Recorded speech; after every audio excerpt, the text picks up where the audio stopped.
حدیث میں آتا ہے، رسول اللہ صلی اللہ علیہ وسلم نے ارشاد فرمایا، ان اللہ کتب الاحسان علی کل شیء، اللہ تعالیٰ نے ہر چیز میں احسان کو فرض قرار دیا ہے۔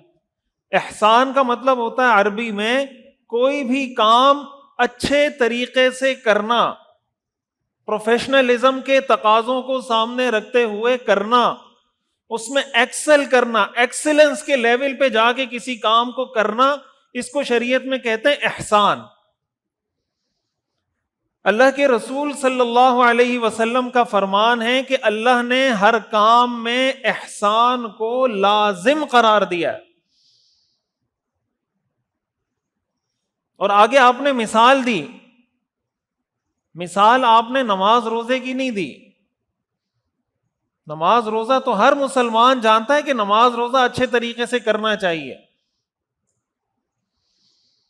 حضور علیہ الصلوۃ والسلام نے مثال دی، اذا قتلتم فاحسنوا القتلہ، اگر کسی کو قتل کرنا ہو، یعنی کسی نے کسی شخص کو قتل کیا، عدالت نے مجرم کو پکڑا اور عدالت نے اب سزا جاری کر دی کہ اس کو قصاص میں قتل کر دیا جائے،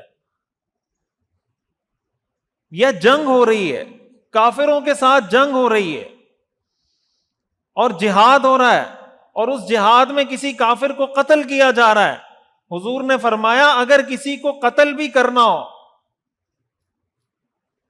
تو صحیح طریقے سے قتل کرنا، یعنی شریعت اس چیز کی اجازت نہیں دیتی کہ کسی کو قتل کرتے وقت اس کی ناک کاٹ دی جائے، اس کے کان کاٹ دیے جائیں، اس کی آنکھیں نکال دی جائیں، اس کے اعضاء کاٹ دیے جائیں۔ قتل کرتے وقت شریعت اس چیز کی اجازت نہیں دیتی۔ وہ شخص جس کا قتل کرنا شریعت میں لازم ہے کہ اب اس کو قتل کیا جائے گا، شریعت کہتی ہے کہ قتل بھی طریقے سے کرنا، اس کے ناک کان آنکھ کاٹنے نکالنے کی اجازت پھر بھی نہیں ہے۔ اور آگے آپ علیہ الصلوۃ والسلام نے فرمایا، اذا ذبحتم فاحسنوا الذبح، کہ جب کسی جانور کو ذبح کرنا ہو تو اچھے طریقے سے ذبح کرنا۔ وَلْيُحِدَّ أَحَدُكُمْ شَفْرَتَهُ، تم میں سے ہر ایک کو چاہیے کہ وہ اپنی چھری کو پہلے سے تیز کر کے رکھے، وَلْيُرِحْ ذَبِيحَتَهُ، اور اپنے جانور کو راحت پہنچائے۔ حضور علیہ الصلوۃ والسلام ہمیں جانور ذبح کرنے کا طریقہ سکھا رہے ہیں۔ حضور علیہ الصلوۃ والسلام ہمیں یہ سکھا رہے ہیں کہ اگر کسی کو قتل کرنا پڑ جائے تو قتل کیسے کریں گے۔ مقصد کیا ہے کہ کوئی بھی کام کریں تو پہلے اس کو سیکھیں۔ اگر کوئی آدمی کوئی بھی کام کرنے جا رہا ہے، اس کو سیکھ نہیں رہا، تو اس میں وہ ایکسل کیسے کرے گا؟ اس میں وہ بڑی سطح پہ، بڑے لیول پہ جا کے اچھی کوالٹی کا کام کیسے کرے گا؟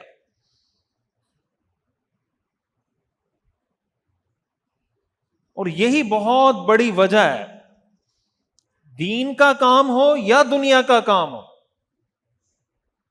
ہمارے ہاں یہ بات مطلب کامن سی ہے کہ کوئی بھی کام آپ نے کرنا ہے تو ہمیں اس کا شارٹ کٹ چاہیے ہوتا ہے۔ ایسا ہے یا نہیں؟ کوئی بھی کام کرنے کے لیے شارٹ کٹ چاہیے، اس کو حل کرنے کے لیے مختصر کوئی راستہ ہو، جگاڑ جس کو کہتے ہیں۔ شریعت اس چیز سے منع کرتی ہے کہ دنیا یا دین کے کام کو جگاڑ سے چلایا جائے۔ شریعت یہ کہتی ہے کوئی کام کرنا ہے تو ڈھنگ سے کرو۔ یا آپ دیکھتے ہیں ہمارے ہاں بڑی بڑی عمارتوں میں آگ لگ جاتی ہے، شارٹ سرکٹ کا مسئلہ ہو جاتا ہے۔ کیوں لگتا ہے؟ یہ آگ لگتی کیوں ہے؟ پوری عمارتیں کیوں جل جاتی ہیں؟ وجہ اس کی ہے کہ کہیں سے کوئی تار ٹوٹی، اب اس کو ایک صحیح طریقے سے جوڑنا تھا، لیکن ٹائم پاس کرنے کے لیے کوئی ٹیپ گھما کے سائڈ پہ کر دیا۔ دوسری جگہ سے تار کٹی، اس کو ٹھیک کرنا تھا، کہیں سے ٹیپ لگا کے اس کو بھی سائڈ پہ کر دیا۔ تیسری جگہ سے تار کٹی، کہیں سے بٹن نکلا، اس کو ٹیپ سے بند کر دیا۔ اب جب اتنی جگہ 100 جگہوں پہ آپ نے تاروں میں جوائنٹ اور کٹ لگائے ہوئے اور ٹیپ گھمائے ہوئے، کہیں نہ کہیں تو جا کے کوئی تار ٹکرائے گی۔ اب جب ٹکرائے گی تو آگ لگے گی، تو جو یہ آگ لگ رہی ہے یہ تو ہمارے اپنے ہاتھ کا کیا دھرا ہے۔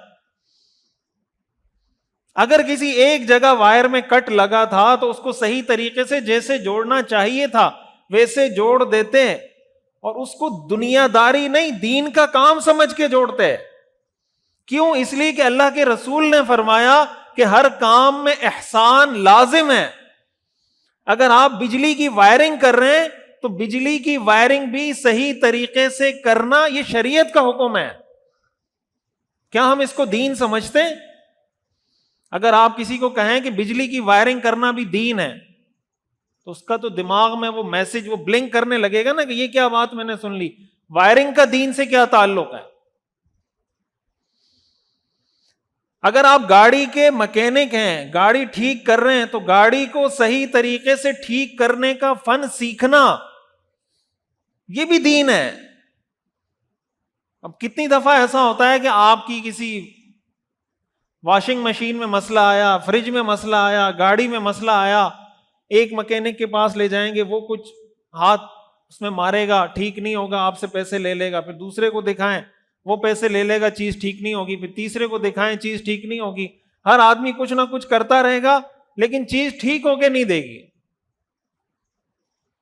اور پیسے لیے جا رہا ہے. آپ مجھے بتائیں یہ پیسے لینا اس کے لیے جائز ہے؟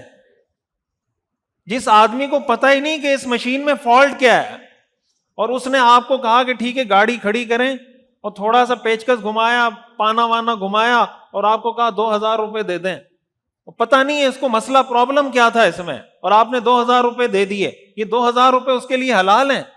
تو آپ مجھے بتائیں کہ اگر یہ 2000 روپے اس کے لیے حلال نہیں ہے، اس کی وجہ کیا ہے؟ اگر وہ یہ کام صحیح طریقے سے سیکھ کے کرتا تو حلال ہو جاتے.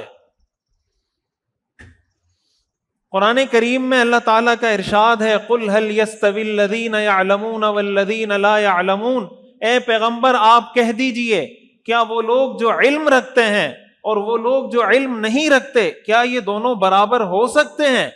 کیا مطلب؟ یہ دونوں کبھی بھی برابر نہیں ہو سکتے.